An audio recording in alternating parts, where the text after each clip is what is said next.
What's up, you guys? So we just made that awesome barbecue rub, and what that's gonna do, the flavor we just made, it's a sweet heat flavor. So as you eat it, it's really sweet at first, right? That's why our main ingredient was that brown sugar.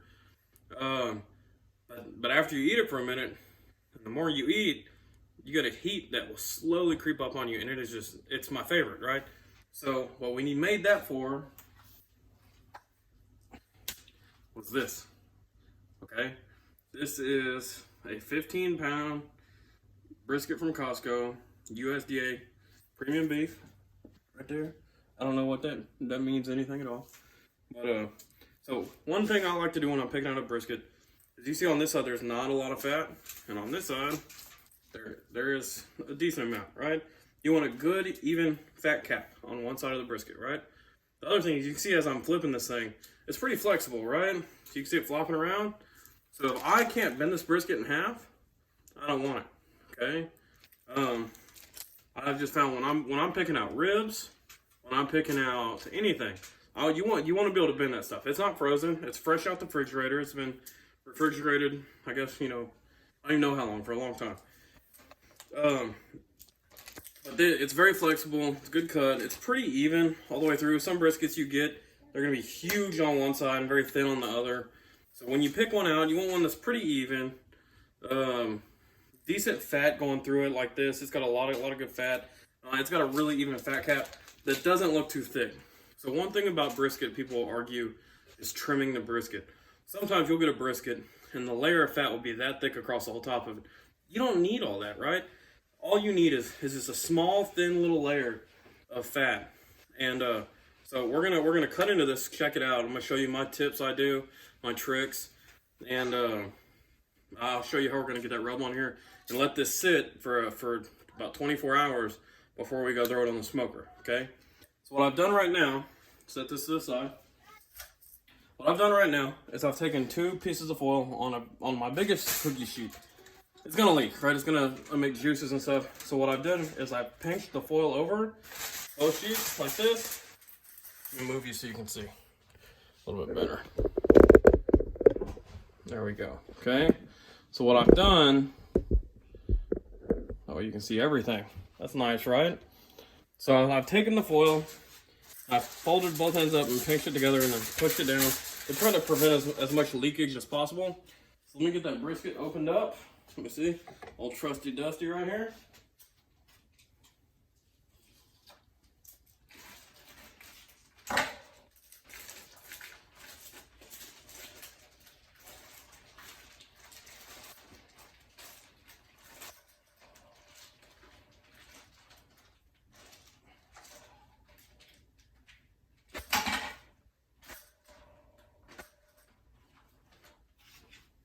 That is a slab of meat, okay?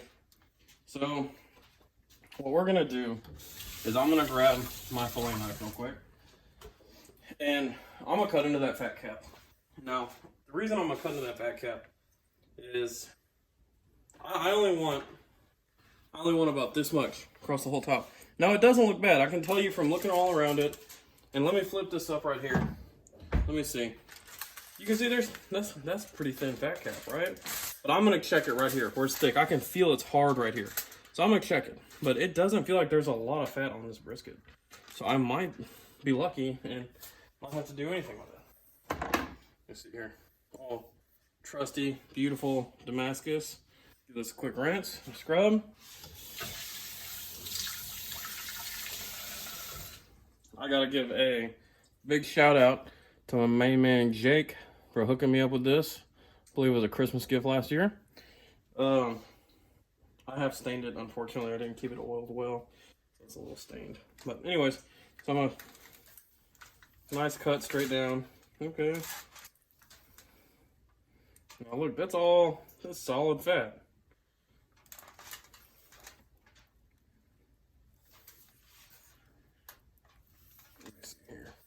There's the meat right there. So it's just really thick right here in this spot, because I can see the meats right here. So there's just one corner right here where it's fat, okay? So all this is pretty thin. That one spot, not too worried about it. You could take off a little bit if you really wanted to. see here. I know I need a sharpen knife. That's solid fat, right? You can throw it on your barbecue pit and let the juices drip. Whatever, not a big deal. So set this aside. Save that for later. It's always good to keep, I guess. I just always have. What we're gonna do now is one of my little, I guess you'd say, secrets. One thing I like to do. Okay. So you want to take you a trusty, dusty box cutter. Okay, and this is just what I do. Barbecue, everyone has their own tips, their own tricks, their own ways of doing things. This is my method, all right? So some people are gonna say it's wrong, some people aren't gonna agree. I don't care, this is the way I do it. So I'm gonna take my knife and I'm just 1, 2, I can hear people shrieking right now. No, don't cut it, it's innocent. Oh no, well, it's gonna taste so yummy. All the way across, right? Boom, boom, boom. You can kind of see where I've cut through the fat, kind of into the meat. You see that? Right there, okay? Right there. Give it a couple more, expose that meat.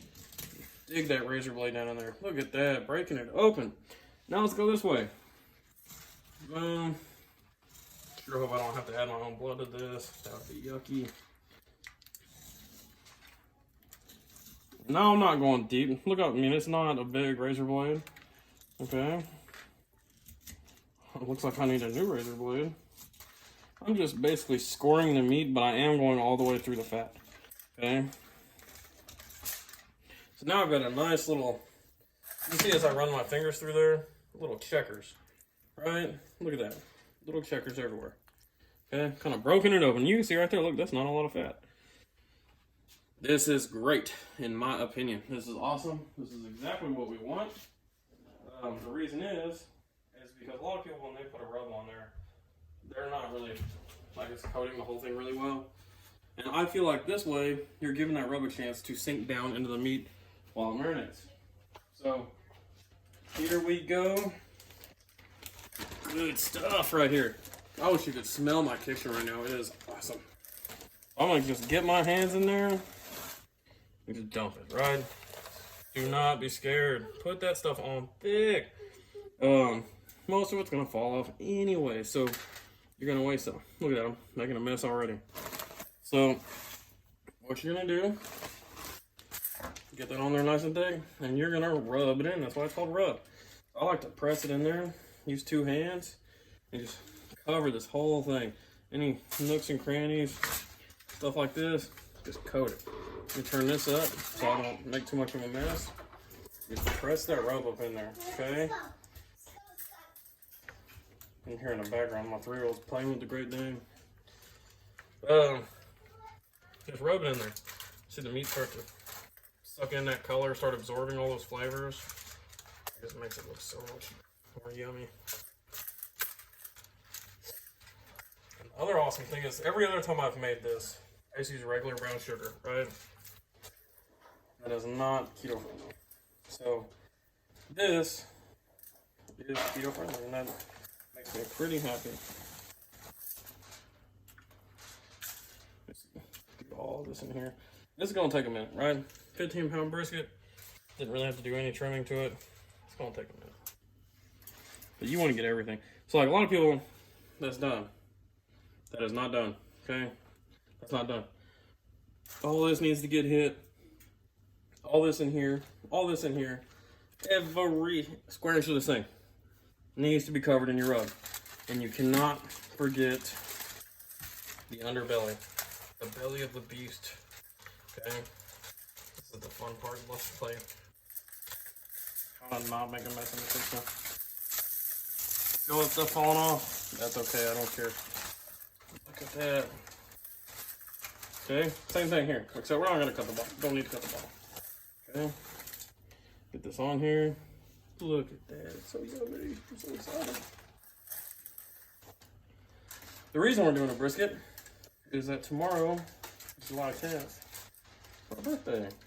So I wanted to do something special. Make a brisket. And I'm gonna do something super special with the leftovers that you guys don't know about yet. So that'll probably be next week. Let's see. we're gonna coat everything. So I'm gonna finish getting this coated up, okay? And I'll get back with you. All right, you guys, tell me how that looks, man. In my opinion, that looks phenomenal. And I don't really care too much if people disagree, but I think that looks great. So what I've done is, after I rubbed it in very, very thoroughly everywhere, I sprinkled some more of my rub over the top of it and just kind of press it in. And now what we're gonna do is we're gonna wrap this, let it sit. Wrapping it's gonna be a little tricky because it's so large. So I'll get it wrapped and then attempt to find a spot in the refrigerator. So let's do it. All right, you guys, I've got it wrapped up. I have got it labeled and it's about to go in the fridge. So let me see. The amazing slab of meat. Don't touch. The reason you don't want to touch it, you know, I make a joke. The reason you don't want to touch it or move it once it's in the fridge is because that puppy right there is going to start putting out some juices. And it's going to spill and it's going to be sticky.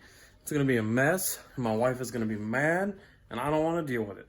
So if I just tell people not to touch it, they're not going to spill it, not going to make a mess, and everyone can be happy. So I'm going to sit here and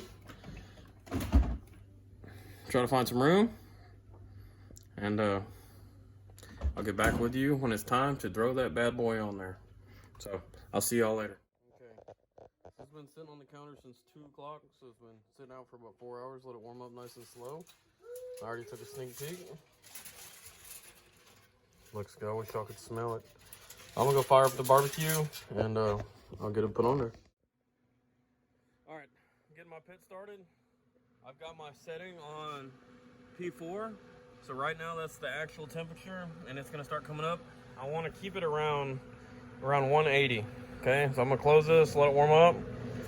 And then what I'm gonna do is I'm gonna scrub it down real good with a wire brush, get it cleaned up, and then I'll get my brisket on there. My brisket has been sitting at room temperature now for about 4 hours, and it's slowly warming up. So when you do this, it helps the meat out a lot, right? It's just something you should do. I don't know the exact science behind it, but it helps out with I guess the texture and consistency of the meat, and helps with your cook overall. So I'm gonna get this going and I'll get back with you. All right, I've got my temp at 180. This thing is broken right here. This doesn't work, so ignore that. I've got it cleaned up. So we're gonna throw the brisket on there. All right, y'all remember I was talking about them juices? Look at that. Right there, all that juice. You can kind of see it in the pan down there. I didn't put no liquid on there, but I mean, it just will emit them juices. Tell me that looks, you can't say that looks bad. Look at that. Beautiful, beautiful, beautiful.